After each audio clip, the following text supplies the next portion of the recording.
Napakaaliwalas tingnan ng for baby ko after niyang maligo at sobrang lambot ng balahibo niya. Ito yung ginagamit kong shampoo sa kanya guys, the Pets Club Body Wash Pet Shampoo and Conditioner na yan. Isahan na kaya sulit na sulit. Nagpapabebe pa nga tong alaga ko bago siya maligo, ganyan siya palagi guys, sobrang lambing neto, parang bata talaga. Marami nga nagtatanong kung bakit hindi daw amoy aso itong for baby ko, amoy baby daw. At eto nga yung sikreto ko guys, itong The Pets Club Body Wash Pet Shampoo and Conditioner.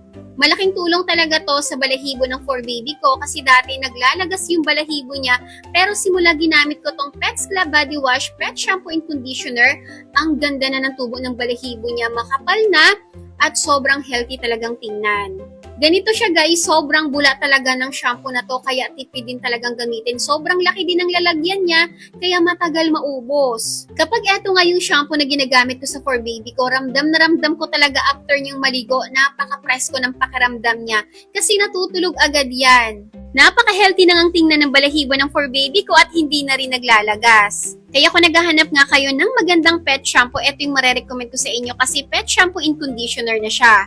Very affordable nga lang to at sobrang laki na ng lalagyan. Kaya kung kailangan mo din para sa for baby mo, i-check out mo na. Click the yellow basket. Bye!